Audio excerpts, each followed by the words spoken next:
Hello student, class 12 physics. Student, आज हम discuss करेंगे न्यूमेरिकल प्रॉब्लम पे। न्यूमेरिकल प्रॉब्लम में क्या है स्टूडेंट कि न्यूमेरिकल प्रॉब्लम में फॉर्मूला आपका क्रिस्टल क्लियर स्पष्ट पता होना चाहिए। क्वेश्चन को बहुत आराम से पढ़ें। जैसे देखिए, हम पढ़ते हैं क्वेश्चन नंबर 3।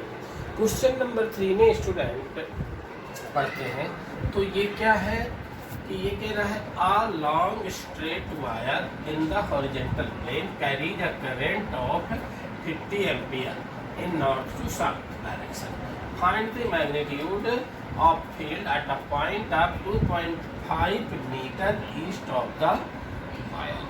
तो मीन्स इस क्वेश्चन में हमें क्या मिला कि इस क्वेश्चन में हमने ये देखा कि मैग्नेटिक फील्ड को पूछ रहा है और कंडीशन कौन सी है, लॉन्ग स्ट्रेट वायर। तो आपको क्या क्या दिया है, पहले हम ये विचार करें कि क्या दिया है। तो गिवन में देखिए I equal to 50 ampere, correct ampere में है। तो जब लिखते समय आप उसका यूनिट अवश्य देखें कि ये क्या है। अब आती है बात आर कितना दूर पे है, 2.5 मीटर। तो R equal to 2.5 metre complete है। क्या पूछ रहा है क्वेश्चन, बी पूछ रहा है। कंडीशन कौन सी है, कंडीशन है लॉन्ग स्ट्रेट। लॉन्ग स्ट्रेट वाले में फॉर्मूला क्या लगता है, बी का फॉर्मूला क्या है, B equal to μ0 I by 2 pi R. Clear. तो आपको ये चीज़ बहुत ध्यान से पढ़नी है कि कंडीशन कौन सी है, सर्कुलर है कि स्ट्रेट है। तो वो जो चीज़ें दी हुई हैं उनके यूनिट क्या है, क्योंकि अगर लेंथ है तो मीटर में होनी चाहिए, अगर सेंटीमीटर में दी है तो उसे आप मीटर में कन्वर्ट करेंगे। अगर सपोज करो एम्पियर है, एम्पियर की बजाय मिली एम्पियर लिखा हो या माइक्रो एम्पियर लिखा हो, तो आपको यूनिट के साथ इस चीज़ को यहाँ लिखना है और फार्मूला क्रिस्टल क्लियर फार्मूला लिखना है कि फार्मूला क्या है, B equal to μ0 I by 2 pi. B के कई तरीके से फार्मूले आते हैं, कंडीशन वाइज फार्मूला आपको एकदम क्लियर होना चाहिए कि लॉन्ग स्ट्रेट। अब इसका ये फार्मूला ही है। तो b इक्वल टू μ0 I अपन 2 पाई, या आप वैल्यू रख दीजिए μ0 बाई 2 पाई। टोटल की वैल्यू आप रख देंगे 2 इंटू 10⁻⁻⁷। I की जगह 50 और 2.5 है, आपने r की जगह रख दिया। कंफ्यूज होने की जरूरत नहीं है कि आपका ये 2 और पाई कहाँ गया। क्यों, क्योंकि यू नो कि μ0 बाई 4 पाई इक्वल टू 10⁻⁷ होता है। अगर आपको μ0 बाई 2 पाई निकालना हो तो 4 पाई को 4 को 2 इंटू 2 कर लीजिए। तो जैसे इसको मैं कर दूँ μ0 बाई 2 पाई इंटू 2, तो दैट इज इक्वल टू 10⁻⁷। अब मैं अगर इस 2 को इधर से इस साइड में भेज दूँ तो ये कितना हो जाएगा, μ0 बाई इधर बचेगा 2 पाई इक्वल टू 2 इंटू 10⁻⁷। तो आप कभी कभी आराम से करें कि कैलकुलेशन, अगर आप जल्दबाजी कर जाएंगे, ध्यान नहीं देंगे, तो यहाँ पे μ0 की वैल्यू अलग रखेंगे, फिर 2 की रखना पड़ेगा, फिर पाई की अलग से रखोगे, आपकी कैलकुलेशन स्ट्रांग हो जाएगी, बहुत भारी हो जाएगी, क्रिटिकल हो जाएगी। तो μ0 बाई 4 पाई इक्वल टू 10⁻⁷ के उसके टर्म्स में आप इसको कंप्लीट करके रखिए। तो μ0 बाई 2 पाई की वैल्यू होगी 2 इंटू 10⁻⁷। I की जगह 50, 2.5। अब आप इसको डिवाइड कर लीजिए। इस 2.5 है, 2.5 है, आप इसका 2.5 का डेसिमल हटा दीजिए। तो जब डेसिमल हटाएंगे तो एक 0 लग जाएगा। तो ऊपर हो गया 500 और नीचे हो गया 25। 500 को 25 से डिवाइड करोगे और 25 पूजा 50 और एक 0 और है, तो आपका 2 0 आ गया। अब आप 20 है, 20 को 2 से मल्टीप्लाई करेंगे तो 20 पूजा 40, 40 इंटू 10⁻⁻⁷। 40 की बजाय अगर एक जीरो इधर कर लेंगे तो 7 को 6 हो जाएगा, तो 4 इंटू 10⁻⁷ टी माने टेस्ला। तो ये आपका मैग्नेटिक फील्ड की यूनिट है। टेस्ला एक गॉस होता है, तो कहीं इसको सब कुछ करो कि आंसर को गॉस में पूछना चाह रहा है तो आप इसको गॉस में कन्वर्ट कर देंगे। तो आप क्या है क्वेश्चन में कि क्वेश्चन को आप प्रॉपरली पढ़ें, फॉर्मूला आप अलग से परफेक्टली लिख के रखें, कंफ्यूजन ना हो कि लॉन्ग वायर का क्या है, लॉन्ग वायर का जो फार्मूला है आप वो लगाइए। लगाने के बाद यहाँ μ0/2π की वैल्यू एक साथ रख लीजिए, आपकी कैलकुलेशन सिंपल हो गई और आप इसको कंप्लीट कर दीजिए। ओके, अब मैं आगे बढ़ते हैं कि क्वेश्चन नंबर 4 क्या कह रहा है, what is the magnitude of force. Force का मैग्नीट्यूड क्या होगा per unit length of a wire. कह रहे हैं कि current of 8 ampere and making an angle of 30 degree, this is 30 degree with the direction of a uniform magnetic field of 0.15 Tesla. तो इसमें पढ़े क्या दिया है, पहले हम ये देखें क्या दिया है कि व्हाट इज द मैग्नीट्यूड। पूछ क्या रहा है, फोर्स पूछ रहा है। तो आपका क्वेश्चन क्या है कि आपको फोर्स बताना है। अब फोर्स के अलावा क्या दिया है, करंट ऑफ 8 एम्पियर। तो आई का मान कितना दिया है, 8 एम्पियर दिया, ठीक है। Making angle theta equal to कितना 30 डिग्री दिया है। आपका मैग्नेटिक फील्ड 0.15 टेस्ला दिया है। अब आप इसमें फॉर्मूला लगाएं। क्या पूछ रहा है, फोर्स पूछ रहा है। फोर्स का फॉर्मूला क्या है, F equal to BIL sine theta. अब B की वैल्यू कितनी है, B की वैल्यू देखिए सर कितनी 0.15, तो 0.15 हो गया। I करंट की वैल्यू कितनी 8, L लेंथ है, साइन थीटा साइन 30 डिग्री। अब आप इसको और आगे ले लीजिए, 0.15 into 8 into L sine 30 means 1/2, 2 से 8 को काट दीजिए, 4 हो गया। 4 को 1.5 से मल्टीप्लाई कर देंगे तो 0.60 यह L होगा। तो F इक्वल टू 0.60 L है। अब क्वेश्चन आपसे फोर्स कह सकता है जितना लंबा तार है। अगर उसने कह रहा है, क्वेश्चन में क्या पूछ रहा है, फोर्स पर यूनिट लेंथ। तो लेंथ से आप डिवाइड इस एल को इधर ले आएंगे, तो ये हो जाएगा 0.60 न्यूटन पर मीटर। तो ये हो गया। तो आप एक तो फॉर्मूला कि फोर्स का फॉर्मूला क्या है, इसमें जैसे पहले वाले में फील्ड का फॉर्मूला क्या है। अब हम आगे बात करते हैं क्वेश्चन नंबर 5 में स्टूडेंट 2 पार्ट बना लेते हैं जिससे क्वेश्चन थोड़ा ठीक सा हो जाए। तो अब देखिए क्या 5A में क्या है, if a chamber of uniform magnetic field of 6.5 G Gauss not Tesla, ठीक है। आपकी कैलकुलेशन टेस्ला में होगी तो इसे आपको टेस्ला में बदलना पड़ेगा। जब टेस्ला में बदलेंगे तो 10⁻⁴ से आप इसको मल्टीप्लाई कर देंगे 6.5 को। तो an electron is start into the field with the speed, ये इलेक्ट्रॉन की आपकी स्पीड है, इस स्पीड से इलेक्ट्रॉन मूव कर रहा है। Explain why the path of electron is circle.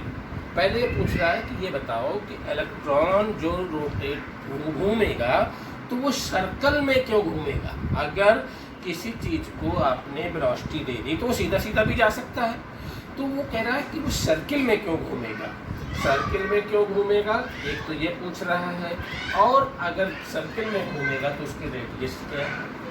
तो देखिए आप इससे पहले पढ़ चुके हैं कि सेकंड में जो पूछ रहा है वो बाद में बात कर लेंगे। अब इसका सॉल्यूशन देखिए कि इसमें जो फील्ड कितनी है 6.5 गॉस है, तो इसे आप टेस्ला में कन्वर्ट करेंगे। टेस्ला मीन 6.5 इंटू 10⁻⁻⁴ से मल्टीप्लाई करेंगे। स्पीड कितनी है 4.8 10⁻⁶ मीटर पर सेकेंड। अब सर्कल में क्यों होगा? क्योंकि अगर आपके यूनिफॉर्म मैग्नेटिक फील्ड है, सपोज करिए ये फील्ड है, अगर आप इलेक्ट्रॉन को यहाँ अंदर यहाँ लाते हैं तो इसमें अगर वेलोसिटी यूँ होगी तो आप फोर्स का value into the centre, centre की टुवार्ड्स होगा। अगर ये चीज़ घूम करके यहाँ आ गया तो वेलोसिटी की डायरेक्शन अगर ये होगी तो फोर्स की ये होगी। अगर यहाँ आ गया तो force act always in inside the circle, circle के सेंटर की तरफ को ही एक्ट करता है। अब अगर कोई चीज़ मैं घुमा रहा हूँ और घूमती हुई चीज़ को कोई खींच रहा है अंदर की तरफ, तो वो क्या करेगा? सीधा तो नहीं निकल सकता है, वो ऐसे मुड़ता चला जाएगा। तो वो सर्कल में होने का ये रीजन है। अब आप इसमें ऑलरेडी आप पढ़ चुके हैं कि कौन कौन से फोर्स लगे। मैग्नेटिक फील्ड में आपका चार्ज आपने रखा तो आपका ये फोर्स लॉरेंज फोर्स काम करेगा। लॉरेंज फोर्स का फॉर्मूला क्या है? UV। और जब ये कोई चीज़ आपकी सर्कल में घूमती है उस फोर्स को आप सेंटीपीटल फोर्स कहते हैं। Centripetal force mv²/r। और दोनों ये फोर्स है, आप इनको जो है दोनों को बराबर कर दीजिए। तो F बराबर आपके पास दो फार्मूले आ गए। कौन कौन सा आ गया? एक आ गया QV that is Lorentz law, और F = mv²r that is centripetal force. Centripetal force और ये फोर्स दोनों फोर्स है, यू कैन मेक इक्वल। तो जब इक्वल बनाएंगे तो mv²/r = QV। अब आप r बराबर जब निकालेंगे, r को इससे क्रॉस मल्टीप्लाई या पहले देखिए b से b को काट दीजिए तो यहाँ पे mv बचा, यहाँ पे qb बचा। r को जब इससे मल्टीप्लाई करेंगे तो r बराबर जब निकालेंगे तो ये r डिवाइड में चल ये qb डिवाइड में चला जाएगा। तो r = कितना हो गया? mv/qb। m क्या चीज़ का मास, क्या चीज़ घूम रही है? घूम क्या रही है? इलेक्ट्रॉन। इलेक्ट्रॉन घूम रहा है। आप कंफ्यूज हो जाओगे कि मास तो दिया नहीं। अरे जब आपका फंडामेंटल पार्टिकल है तो उसके मास है नहीं दिया हो तो आपको स्टैंडर्ड वैल्यू कैलकुलेट करके चलनी है या लिख देनी है कि suppose this particle mass like this. तो आपने यहाँ पे इलेक्ट्रॉन है, अगर वो इलेक्ट्रॉन ना कहे कि और कोई चीज़ कहता तो मास आप उसका लेते, तो ड्यूटेरियम कहता तो ड्यूटेरियम का लेते। तो अगर आपका m means mass of electron, mass of electron कितना होता है? 9.1 × 10⁻31 kg। तो ये m हो गया। b का मान आपका ऑलरेडी दिया हुआ है 4.8 10⁻⁶। q माने चार्ज, चार्ज किसका? इलेक्ट्रॉन है। इलेक्ट्रॉन का चार्ज कितना होता है? 1.6 × 10⁻19। b का मान 6.3 g गॉस। तो आप गॉस में न रख के टेस्ला में रखेंगे तो 10⁻⁴ से और मल्टीप्लाई कर देंगे। अब इस वैल्यू को आप सॉल्व कर लीजिए। इस वैल्यू को सॉल्व करेंगे तो 4.2 × 10⁻² मीटर आ गया। अब अगर मीटर हटा के कर दें तो कितना सेंटीमीटर आ जाएगा। अगर आपको इसमें डिवाइड और कैलकुलेशन में डाउट नहीं होना चाहिए, आप क्या करिए कि पावर पहले एक साथ ले लीजिए, ऊपर की पावर जोड़ दीजिए दोनों। जैसे इसमें ये 6 माइनस हो जाएगा और ये दोनों पावर ये और ये जोड़ के और फिर जब ऊपर जाएंगी तो माइनस में है तो प्लस में हो जाएंगी। और नंबर एक तरफ रख लीजिए जिससे सिंपल आपका कैलकुलेशन सिंपल हो जाए। अगर आपको इस टाइप की कैलकुलेशन में किसी को दिक्कत है तो आप डेफिनेट मुझे बता देंगे, क्योंकि कभी कभी इस तरह की कैलकुलेशन में आपका टाइम बहुत लग जाता है। आप सिस्टम फॉलो अगर नहीं करेंगे तो आपको टाइम से प्रॉब्लम हो जाएगी। तो सिंपल क्या करें, पावर एक जगह रख ले, नंबर एक जगह रख ले और उसी रेफरेंस में पावर को 1 शॉर्ट में पावर सॉल्व कर दें, नंबर को फिर आराम से मल्टीप्लाई। और एक तरफ से ये नहीं लगे कि तुरंत किसी से मल्टीप्लाई करने लगे, पहले विचार करें कि नीचे नंबर ऊपर नंबर में कौन सी नंबर इजी कट सकती है। तो आपको इस तरह से उसको माइंड में रखना है। जैसे मैं यहाँ देखूँ कि ये 1.6 से 4.8 आराम से कर सकता है। कैसे कि इसका डेसिमल हटाइए और इसका डेसिमल हटाइए तो 16 3 जा 48, तो देखो 3 एकदम कट जाएगा। अगर आप ऐसा नहीं डिसीजन लेंगे तो आपको अनएडवांटेज मल्टीप्लिकेशन बहुत सारा करना पड़ेगा, डिवीजन बहुत सारा करना पड़ेगा और कहीं ना कहीं मिस्टेक। तो आप रुक के विचार करके कि क्या चीज़ पहले किसके साथ, जैसे आप यहाँ देखिए 6.5 है, इसका पॉइंट हटाएंगे और इसका पॉइंट हटाएंगे तो ये देखो कि किससे कट जाएगा। देखो 13 13 से आप काटिए, तो 13 से काटेंगे तो 13 5 जा, अब 13 में ये 91 भी 13 के टेबल।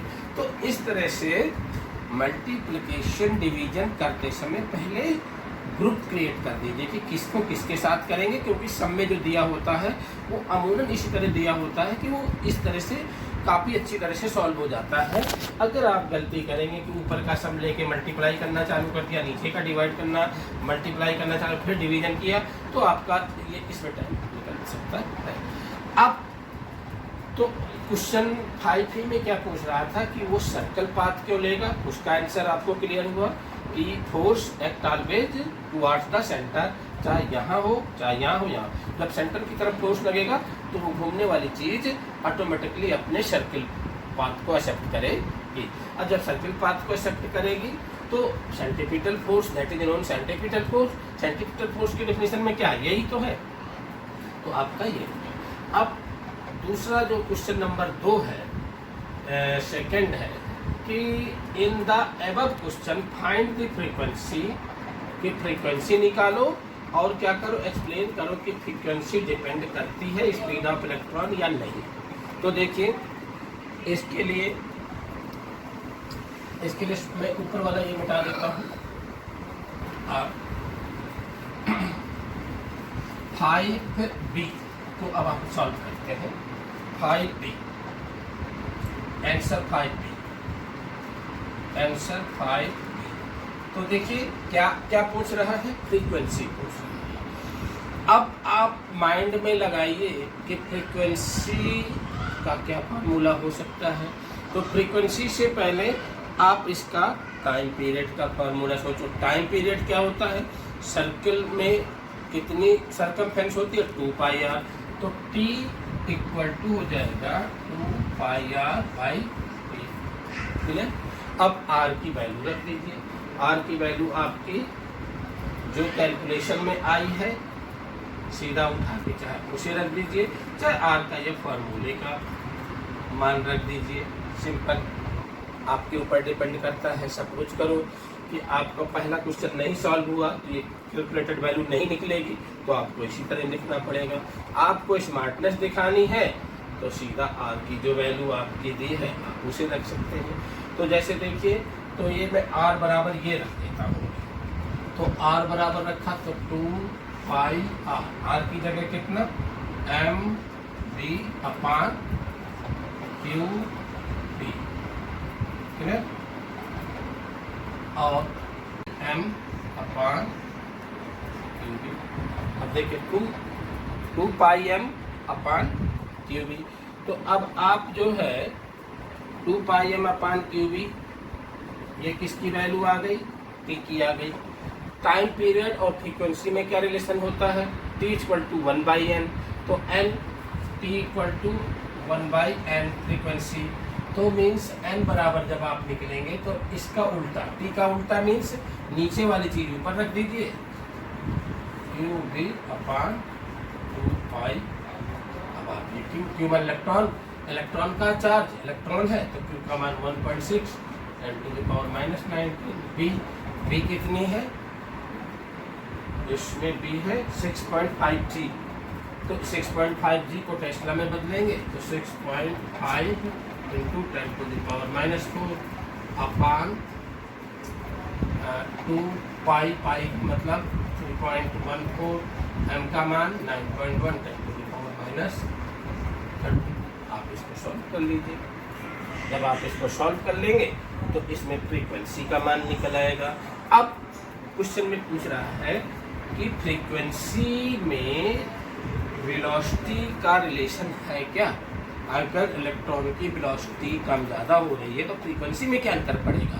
तो देखिए आपको एकदम स्पष्ट है कि n बराबर ऐसी चीज़ का आंसर देने के लिए देखो कि रिलेशन क्या आया, n बराबर क्या है QB/2πm, इसमें b कहीं इन्वॉल्व है नहीं, तो आपका मतलब b से कोई लेना देना नहीं है, तो b इसके लिए कुछ नहीं है, इंडिपेंडेंट है। तो आपका आंसर हो जाएगा कि आपका जो फ्रीक्वेंसी है, frequency does not depend upon the speed of the electron, electron की स्पीड पे कोई इसका लेना देना नहीं है। तो ये आपका ये हो गया। इसी तरह के आप बाकी क्वेश्चन ट्राई करिए और आप एक एक क्वेश्चन को लीजिए और आराम से उसमें समझ के करिए, आपके काफ़ी सारे सवाल इस तरह से सॉल्व हो जाए। ओके।